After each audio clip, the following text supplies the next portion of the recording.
Assalamualaikum warahmatullahi wabarakatuh. Perkenalkan, saya Rizky Megaswara dari Prodi Manajemen Destinasi Pariwisata Sekolah Tinggi Pariwisata NHI Bandung.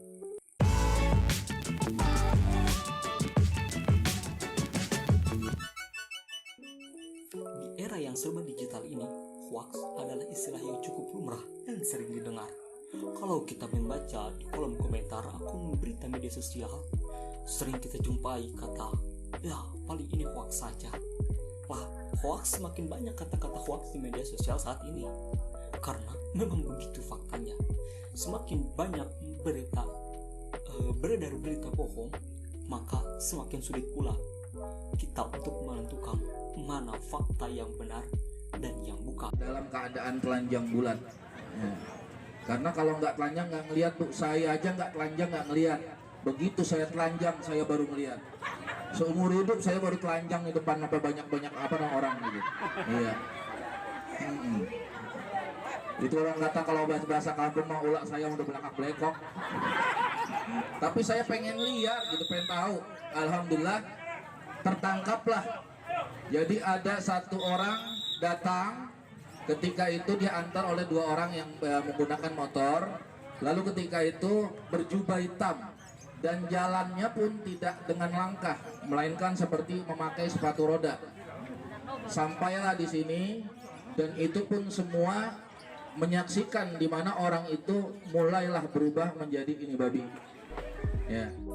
Video tersebut merupakan klarifikasi dari Ustadz Adam yang mengklaim telah menangkap seekor babi di lingkungannya yang dipercaya oleh warga sebagai makhluk yang sering mengambil uang mereka akhir-akhir ini. Kejadian ini bermula dari laporan salah satu warga yang mengaku kehilangan uang sebesar 1 juta rupiah. Kejadian tersebut langsung dikaitkan oleh warga dengan hal-hal yang berbau mistis, seperti itu diambil oleh tuyul atau babi ngepet oleh beberapa warga Sawangan, Depok. Nah, kejadian ini kemudian menjadi permasalahan sosial ketika video tersebut viral di dunia maya dan berlawanan dengan norma agama, yang mana dalam norma agama pun disebutkan bahwa dilarang untuk mempercayai hal-hal tersebut karena hal-hal berbau tahayul tersebut atau mistis tersebut itu menjerumus pada perilaku syirik yang mana itu dapat merusak akidah seseorang. Maka dari itu timbullah berbagai spekulasi di media sosial. Ada beberapa netizen yang mempercayainya karena mereka percaya karena yang menyampaikan berita tersebut itu merupakan seorang ustadz yang di lingkungan masyarakat itu dia mendapat kehormatan atau mendapat strata tinggi lah, yang dianggap mungkin sedikit berbohong dan selalu mengajarkan hal-hal yang benar. Maka dari itu mereka mempercayainya.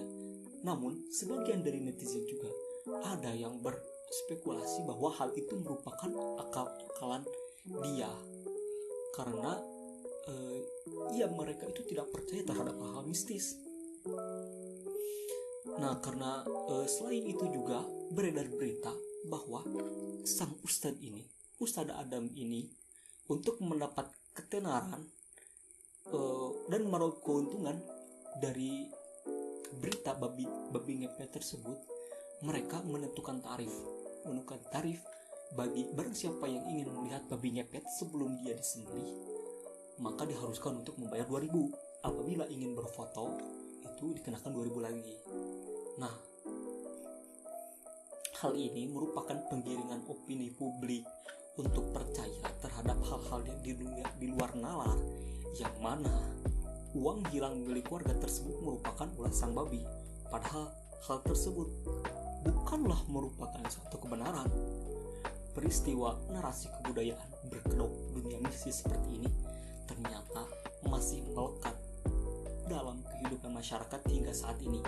Walaupun di tengah masyarakat tengah berkembangnya ilmu pengetahuan dan teknologi, di tengah zaman modern saat ini masih banyak warga yang percaya terhadap hal-hal mistis tersebut. Nah, dengan inilah memberikan peluang terhadap pelaku, sebagai contoh Ustadz ini, untuk menyebarkan narasi kebohongan versinya. Hal ini juga terjadi karena adanya ketimpangan sosial yang ada di tengah masyarakat saat ini.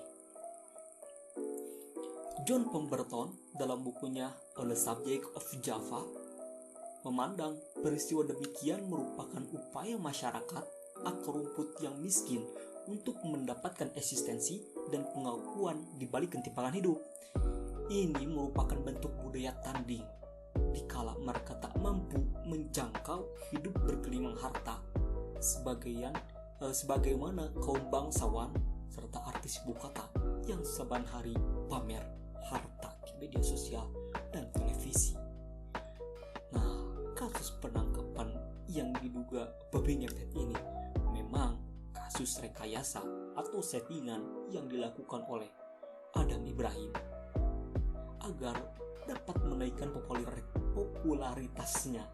Namun tak bisa dipungkiri jika hoax yang dilakukan oleh Ustadz ini sangat terencana, sehingga polisi mudah untuk menemukan titik terangnya, mulai dari membeli babi secara online sampai mengkoordinir warga lewat WhatsApp untuk menangkap babi tersebut.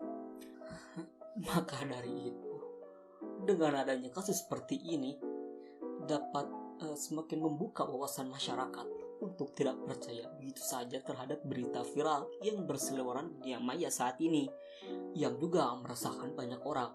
Apalagi hal tersebut dirasa tidak masuk akal, ataupun masyarakat sendiri yang harus berhati-hati terhadap statement seseorang yang statement tersebut berlawanan dengan norma yang ada, karena hal tersebut dapat menjadi berita yang direkayasa oleh beberapa pihak untuk mendapatkan keuntungan, dan masyarakat saat itu dijadikan korban atas ketidaktahuan mereka. Nah, di sini ditambah lagi kebohongan yang hanya demi mendapat ketenaran tersebut dipublikasikan secara masif.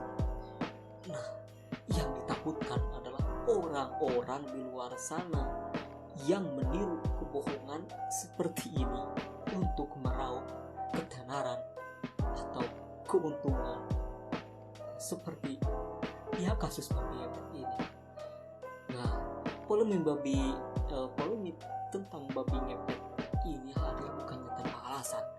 Peristiwa ini terjadi baik sengaja ataupun tidak disengaja, dihembuskan dikala negara tidak mampu memberikan jaminan atas kepastian hidup dan keberpihakan kepada mereka. Melihat fenomena tersebut, kiranya tak cukup jika hanya dibaca dalam konteks kepastian hukum yang salah atau benar, tetapi hal itu juga menjadi catatan penting tentang baik kultur, keadaban, peradaban, kemanusiaan, dan khususnya budaya tandingan masyarakat kecil dalam melawan hegemoni dan dalam melawan ketidakadilan hidup di bawah naungan bendera yang dinamakan ritual. Makanan itu, terima kasih karena sudah menyimak. Saya Rizky Megasuara. Jadi, assalamualaikum